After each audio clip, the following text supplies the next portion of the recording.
उत्पीडित वर्ग जाति क्षेत्र लिङ्ग समुदायको पक्षमा सम्पूर्ण शहीद परिवार, बेपत्ता योद्धा परिवार, शहीदका सपना, बेपत्ता योद्धाका सपना, घाइते अपाङ्गका सपना, सम्पूर्ण नेपाली जनताका सपना पूरा गर्न अर्को एउटा नयाँ क्रान्तिको नेतृत्व गर्न हामी तयार भएको घोषणा म गर्न चाहन्छु। आफ्ना कमजोरीहरू सच्याउँदै वर्गतिर फर्कने, आफ्नो विचार र राजनीतिक मुद्दातिर फर्कने। मैले यो कुरा यो मञ्चबाट औपचारिकताका लागि भनिरहेको छैन। तपाईहरुले देख्नु भएको छ, हामीले तराई मधेसमा हुलाकी मार्ग केन्द्रित अभियान भन्दै त्यहाँका सबै उत्पीडित वर्ग जाति क्षेत्र समुदाय सबैसँग आत्मसमीक्षा सहित हामी तपाईहरुसँग जोडिन्छौं भन्दै हिँडेको यथार्थ सहित र समाजवादी मोर्चामा हामीले गरिरहेको छलफल समेतका आधारमा म भनिरहेको छु, हामी आफ्ना कमजोरी सच्याएर गणतन्त्रलाई अझ राम्रो गणतन्त्रमा, यो लोकतान्त्रिक गणतन्त्रलाई समाजवादी गणतन्त्रमा, अहिलेको समावेशी समानुपातिक प्रतिनिधित्व प्रणालीलाई अझ व्यापक, अझ पूर्ण रूप दिने प्रक्रियामा हामी एउटा नयाँ आन्दोलनको, एउटा नयाँ क्रान्तिको नेतृत्वद्वारा अहिलेका समस्याहरू, अहिले देखिएका अन्योलहरूको समाधान गर्न चाहन्छौं। र मैले आफ्नो पार्टीभित्र समाजवादी मोर्चाभित्र छलफल गर्दा र जनसमुदायको बीचमा पनि मैले भनेको छु, एउटा अर्को क्रान्ति हामीले हिजो जनयुद्ध र जनआन्दोलनको माध्यमबाट सामन्ती निरङ्कुश तन्त्रको ढाड त भाँचेकै हो, त्यसलाई इतिहासको कुडा कर्कटमा फालेकै हो, तर हामीले एउटा चीज गर्न बाँकी थियो। किनकि आजको युग 20औं शताब्दी र 21औं शताब्दीको आजको युगमा आदरणीय जनसमुदाय सामन्ती निरङ्कुश तन्त्र समूल रूपले त्यति बेलासम्म नष्ट हुन सक्दैन जबसम्म क्रान्तिले दलाल र नोकरशाही पुँजीवादलाई पनि सँगसँगै गाड्न सक्दैन, तबसम्म देश मुक्त हुन सक्दैन। हामीले सामन्ती निरङ्कुश तन्त्रलाई त पछारेकै हो नेपाली जनताले, तर यो देशमा दलाल पुँजीवाद, नोकरशाही पुँजीवाद जो वैदेशिक प्रतिक्रियावाद र साम्राज्यवादसँग हजार किसिमले जोडिएको हुन्छ आजको युगमा, त्यो दलाल पुँजीवादको साइनो, त्यसको घाँटी सामन्ती निरङ्कुशतावादीहरूसँग पनि जोडिएको हुन्छ। तपाईँ हामीले अहिले हेर्यो भने व्याख्या गर्ने समय छैन।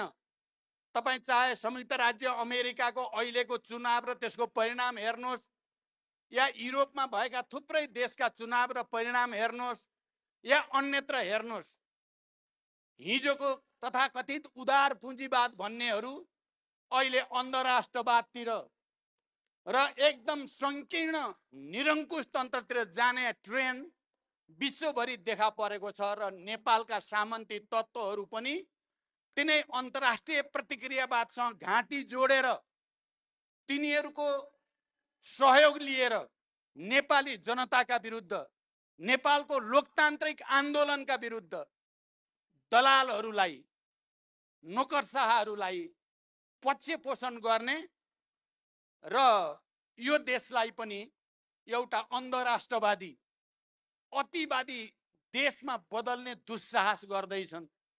त्यसकारण आदरणीय जनसमुदाय एउटा अर्को आन्दोलन, सामन्ती निरङ्कुशतालाई सम्पूर्ण रूपले परास्त गर्नको लागि दलाल पुँजीवादलाई परास्त गर्न जरुरी छ। मलाई लामो व्याख्या गर्ने, सैद्धान्तिक व्याख्या गर्ने समय छैन, सायद यो मञ्च त्यसको लागि पनि होइन। म यति भन्न चाहन्छु, हामी गणतन्त्रवादीले केही कमजोरी गरेको हुनाले दलालहरूले पनि, नोकरशाहहरूले पनि र बिचौलियाहरूले पनि थुप्रै लाभ लिने अवसर प्राप्त गरे। यो निष्कर्ष सहित मैले र हामी सहभागी दलहरू सरकारको नेतृत्व पछिल्लो पटक गर्दै गर्दा भ्रष्टाचारका विरुद्ध, सुशासनका पक्षमा एउटा लडाईँ छेडेकै हो।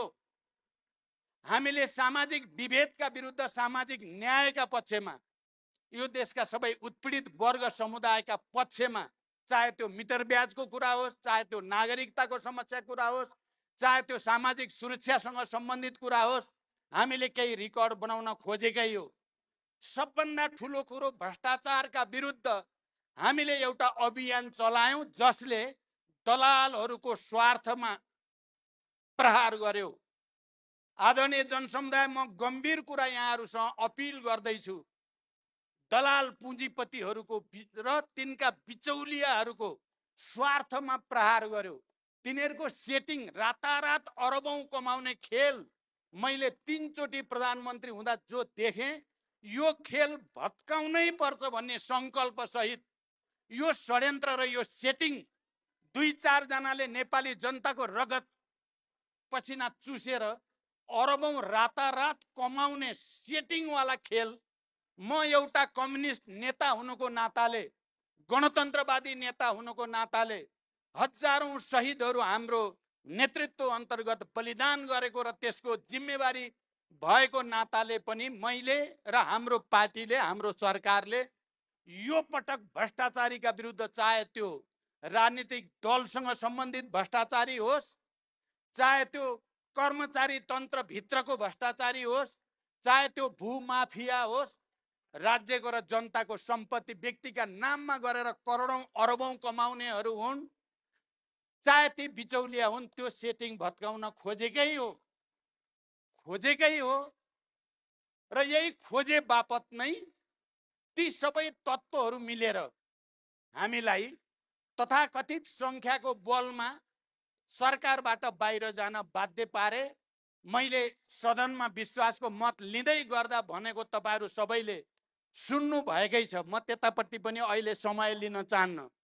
अहिले माधवजीले भन्नुभयो, केपीजीले स्वर्ग र नर्कको कुरा 4 घण्टा बसेर भनेको कुरा, उहाँले व्याख्या जे भएको त्यही भन्नुभयो, तर निष्कर्ष त्यो होइन। किन होइन भन्छु भने, मलाई नर्कतिर उनी स्वर्गतिर गएको होइन, उनी नर्कतिर मलाई स्वर्गतिर फर्काइदिए हो। मलाई जनतातिर फर्कन बाध्य पारे। आफू दलाल पुँजीपति बिचौलियाको सेटिङमा गएर उनी दलालको पनि दलाल भए, नर्क त उनी गए। मलाई र हाम्रो आन्दोलनलाई स्वर्गमा जान प्रेरित गरे, त्यस अर्थमा त धन्यवाद छ केपी ओलीलाई। सायद उनले त्यसो नगरेको अझै हामी रुमल्ली राख्थ्यौं कि। त्यसकारण नकारात्मक गुरु त मान्न पर्छ उनलाई। अहिले पनि उनी उल्टो उल्टो गरी हिँडेका छन्, उल्टो उल्टो। अहिले अब धेरै कुरा भन्न समय छैन। कुलमानसम्म आउँदा सबै कुरा क्लियर भएको छ, जनता सबै क्लियर छ। कतिपयले भन्छन् यो कुलमानको व्यक्तिको कुरा भनेर पनि भन्ने गर्छन्, उनीहरूले भ्रम छर्न खोज्छन्।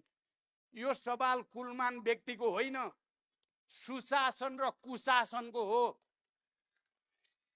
भ्रष्ट र दलालहरू र राष्ट्रभक्त र देशभक्तहरूको कुरा हो यो लडाईँ त्यो हो। आज उनको पक्षमा देशभरि जनतामा किन सहानुभूति पैदा भयो? एउटा मामुली सहसचिव, त्यसको पक्षमा यत्रो जनमत किन भयो भन्दा यो लडाईँ व्यक्तिको लडाईँ होइन, यो प्रणालीको लडाईँ हो, यो प्रवृत्तिको लडाईँ हो, यो सुशासन र कुशासनको बीचको लडाईँ हो।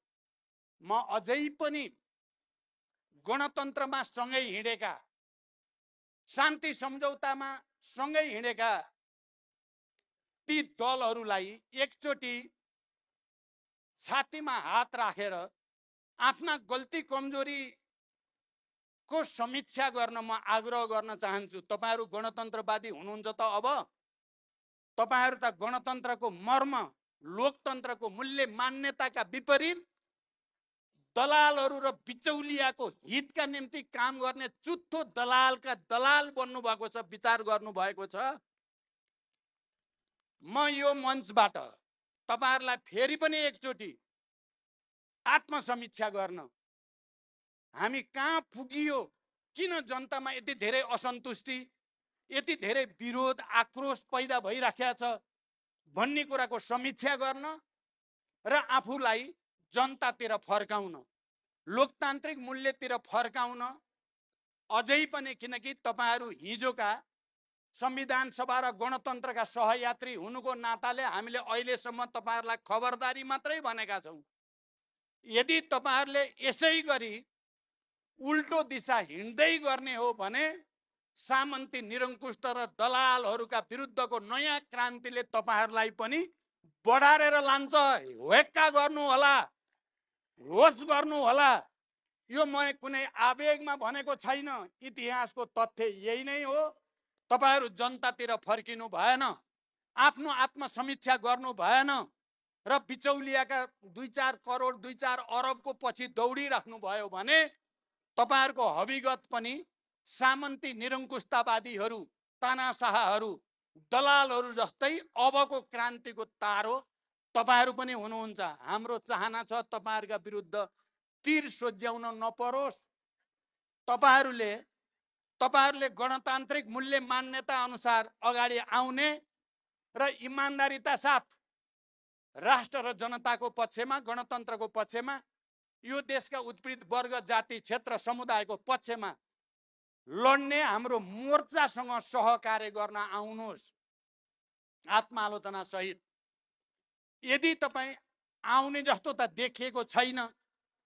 मैले यो बिचमा अलिकति हेरेको छु, तपाईहरूले कतिको नोट गर्नु भएको छ। मैले विश्वासको मत लिँदै गर्दा बरु नेपाली कङ्ग्रेसका सभापति शेरबहादुर देउवालाई इमान्दार भने, किनकि उहाँले त्यो दिन, जुन दिन 4 घण्टा मलाई केपीजीले चिल्लो घसिराख्नुभयो, तपाईँ र म यस्ता मित्र भनिराख्नु भयो, र आज 4 केही पनि भएको छैन, हस्ताक्षर भएकै छैन, काङ्ग्रेससँग मिल्छु त म भन्ने राख्नु भएको थियो। उहाँले 4 बजे भेटौँ भन्नुभयो। मैले शेरबहादुरजीलाई फोन गरेँ, के हो तपाईँहरूको त केही नै भएको छैन अरे अहिलेसम्म, पत्रिकामा त सबै हस्ताक्षर भयो भनेर आछ, केपीजी मैसँग हुनुहुन्छ, उहाँले त केही नै भएको छैन भन्नुहुन्छ, साँचो कुरा के हो भनेर सोधेँ मैले। म ढाँट्न जान्दिनँ भने हो शेरबहादुरजीले, म ढाँट्न जान्दिनँ, हस्ताक्षर भइसक्यो, अब भेट्नुको केही अर्थ छैन, सरकार अब अर्को बनिसक्यो भनेर उहाँले भनेको हुनाले त्यस अर्थमा मैले नेपाली कङ्ग्रेसको नेतामा बरु लोकतान्त्रिक नैतिकताको केही न केही बाँकी रहेछ। आफूलाई कम्युनिस्ट र एमाले भन्ने नेताको नैतिकताको धरातल कति तल भन्ने कुरा मैले त्यति बेला नै भनेको थिएँ। अहिले पनि तपाईहरूले हेर्नुभयो, हामीले भन्यौँ सदनमा, सबै प्रतिपक्षी दलहरू सबै मिलेर भन्यौँ, कुलमानको विषय व्यक्तिको विषय होइन, यो कुशासन र सुशासनको विषय हो। त्यसकारण प्रधानमन्त्रीले आएर जवाब दिन पर्यो। चित्तबुद्ध जवाब दिए भने हामी हेरौँला, जवाब चित्तबुद्ध भएन भने हाम्रो आन्दोलन अझ अगाडि बढ्छ भनेका थियौँ। हामीले बढिरहेको छ, तर उहाँले लोकतन्त्रको र यो अहिलेको संविधानको मर्म अनुसार प्रधानमन्त्री जवाफदेही हुनुपर्ने सदनप्रति हो, प्रतिनिधि सभाप्रति जवाफदेही हुनुपर्ने ठाउँमा त्यहाँ चाहिँ म जान्न, त्यहाँ म जवाफ दिन्न, म जाँदै जान्न भएर बाहिर पब्लिकली भनेपछि उहाँमा लोकतन्त्रको, संविधानवादको या यो प्रवृत्ति केही पनि छैन भन्ने कुरा प्रष्ट भयो र हामीले भन्यौँ। यदि उहाँले आएर जवाफ दिने होइन भने हाम्रो आन्दोलन अझ अगाडि बढ्दै जान्छ, छोडिँदैन भनेर हामीले भनेका छौँ। यसबाट पनि बुझिन्छ कि हिजो संसद विघटन पटक पटक संविधान मिचेर गरेर सबै लोकतान्त्रिक परिवर्तनलाई सखाप पार्ने, अहिले उल्टो काम हाम्रो प्रधानमन्त्रीजीले गर्नुको अर्थ उहाँ राजावादीसँग मिले त होइन भन्ने गम्भीर प्रश्न उठ्या छ। भित्रभित्रै उहाँ हिजो पनि कहीँ न कहीँ मिल्न खोज्नुहुन्थ्यो, किनभने गणतान्त्रिक आन्दोलन हाम्रो माधव नेपालजीको नेतृत्वमा चल्दै गर्दा बैलगाडावाला सिद्धान्तको प्रतिपादक हो नि केपीजी। आउन सक्दैन गणतन्त्र, त्यहाँ उहाँलाई गणतन्त्रसँग रिस छ।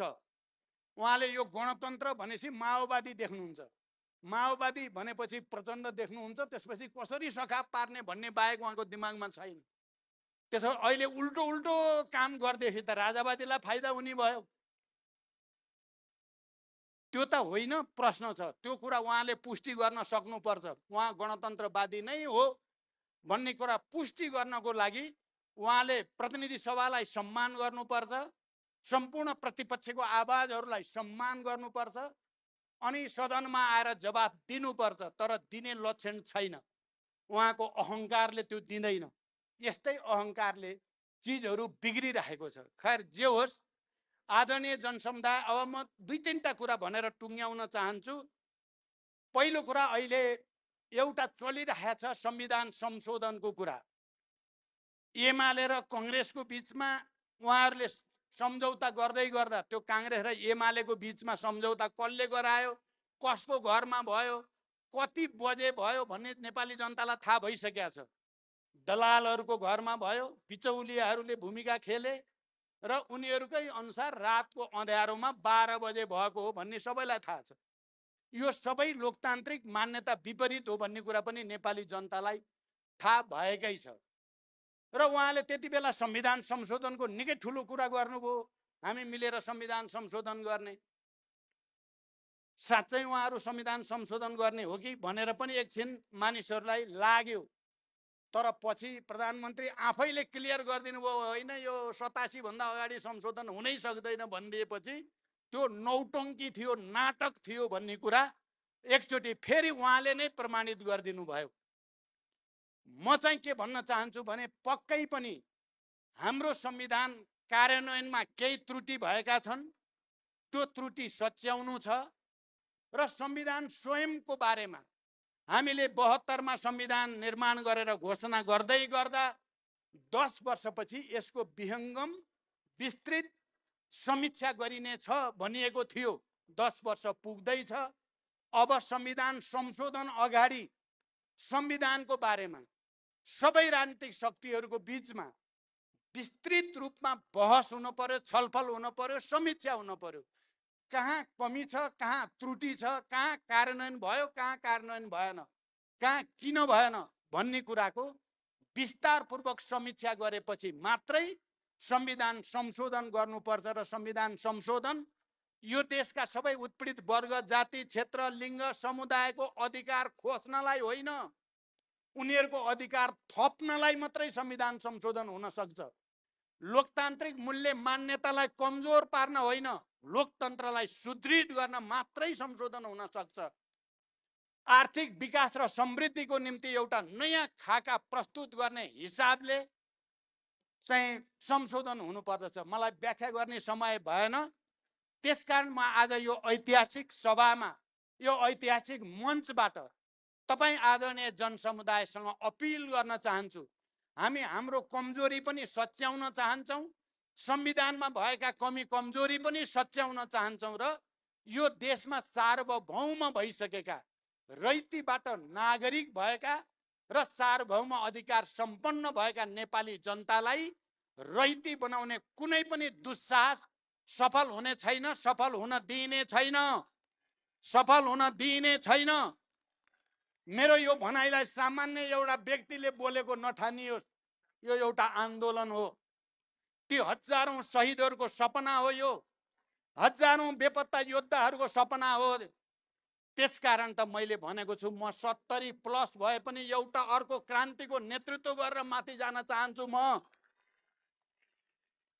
यो त्यत्तिकै भएको छैन। तपाईँ हेर्नुभयो भने बिहान 5 बजेदेखि बेलुका 11 बजेसम्म तराईमा, मधेसमा, जनताको घरमा, शहीदहरूको घरमा टोयलेट जस्तो उनीहरू खुलै टोयलेटमा पनि हामी बसियो, जे खान्छन् त्यही खाइयो, त्यत्तिकै गरिएको छैन। तानाशाहहरूलाई याद रहोस्, त्यत्तिकै गरिएको छैन। एउटा अर्को क्रान्तिको तयारीको लागि नेपाली जनतालाई, जनतासँग सिक्न मैले भन्ने गरेको थिएँ। हामी काङ्ग्रेस र एमालेसँग अलि बढी समीकरण गर्दा अलिअलि काङ्ग्रेसको रोग, अलिअलि एमालेको रोग सर्यो। यो रोगको उपचार कहाँ गएर गर्ने? अब वीर अस्पतालमा गएर त यो उपचार हुनेवाला छैन, टिचिङमा पनि हुँदैन। यो उपचार गर्ने भनेको जनताको घरमा गएर मात्रै उपचार हुन सक्छ भनेर हामीले सोचे सम्झेर जनताको घरमा फर्किएको हो। यत्रो ठुलो आन्दोलनको नेतृत्व गरेका हामी पार्टी र नेताहरू हेरी हेरी तानाशाहहरूलाई, निरङ्कुशहरूलाई, अब मैले अस्ति प्रयोग गरेको भाषा त आज प्रयोग गर्दिनँ। आजै चाहिँ फेरि प्रयोग गरौँला। तर यो देशलाई 240 वर्षमा एउटा संसारको सबभन्दा भ्रष्ट, कङ्गाल, गरिब देश बनाउनेहरूलाई नेपाली जनताले छुट दिने छैन, हामी छुट दिने छैनौँ। हामी भित्र लागेको धुलो मैलो टकटक्याएर फेरि जनतामा गएर जनताको विशाल शक्ति निर्माण गर्नेछौँ। हामी आज मण्डलीहरूले 3 कुनेमा प्रदर्शन गरेको मण्डले गुण्डागर्दीलाई छुट दिने छैनौँ। उनीहरूले जनताको घरमा आगो लगाएका छन्, उनीहरू अरू आगजनी गर्न खोज्दैछन्, उनीहरूले चाहेका छन् 2-4 जना आफ्नै मान्छे मरे नि मरुन् बरु, तर यहाँ आतंक र अराजकता होस् त्यसलाई छुट दिन सकिँदैन। त्यसकारण पुरै गम्भीरताको साथ, इमान्दारिताको साथ हामी अब सामन्ती अवशेष, दलाल नोकरशाहका विरुद्ध एकैचोटि एउटा नयाँ क्रान्तिको तयारी, एउटा नयाँ आन्दोलनको तयारी हामीले गर्नु नै छ। हामी समाजवादी मोर्चा यसको निम्ति सम्पूर्ण रूपले समर्पित भएर अगाडि बढ्ने सङ्कल्प गरेका छौँ। तपाईहरुले चारैजना नेताको कुरा सुन्नुभयो। हामी सबैको मूल कुरा एउटै छ। तर मैले भन्नुपर्दा मैले माओवादी जनयुद्धको कमान्डरको हैसियतले पनि मैले अब फेरि अर्को युद्धको आवश्यकता त अहिले देखेको छैन। शान्तिपूर्ण क्रान्ति आवश्यक छ। ईटको जवाब पत्थरले दिने गरी उनीहरूले 1000 जुटाउँछन् भने हामी 10,000, उनीहरू 10,000 जुटाउँछन् भने हामी 1 लाख, उनीहरू 1 लाख जुटाउँछन् भने हामी 10 लाख, उनीहरू 10 लाखको कुरा गर्छन् भने हामी 1 करोड ल्याएर तिनको जवाब दिन्छौँ। हामी सडकबाटै जवाब दिन्छौँ। म आदरणीय जनसमुदाय, हामीले नेपालको अर्थतन्त्रको दृष्टिकोणले पनि हामीले आत्मनिर्भर राष्ट्रिय अर्थतन्त्र तलैबाट बनाउनु छ। स्थानीय तहदेखि नै कृषिमा, पर्यटनमा, उद्योगमा, शिक्षामा, स्वास्थ्यमा, रोजगारीमा आत्मनिर्भरताको एउटा नयाँ बाटो हामी हिँड्नु छ। आदरणीय जनसमुदाय, आज म त्यो सङ्कल्प पनि तपाईहरुको अगाडि राख्न चाहन्छु। स्थानीय तहबाट समाजवादी अर्थतन्त्रको भ्रूण रोपिनेछ। आत्मनिर्भर स्वतन्त्र राष्ट्रिय अर्थतन्त्र बनाइनेछ। विदेशीको दलाली र गुलामी गरेर भिख माग्ने प्रणालीलाई त्यसका विरुद्ध लडिनेछ। यो अपिल पनि म गर्न चाहन्छु। आदरणीय जनसमुदाय, त्यसकारण हामी सबैले एकताबद्ध भएर एकचोटि फेरि एउटा नयाँ सङ्कल्प गर्न जरुरी छ। त्यही सङ्कल्पको निम्ति तपाईहरु सबैसँग विशेष अपिल गर्दै म बिदा हुन्छु। धन्यवाद। अभिवादन। लाल सलाम।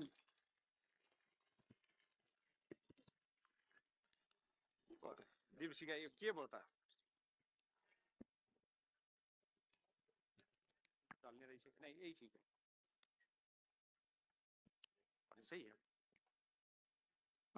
धन्यवाद कमरेड प्रचण्डलाई।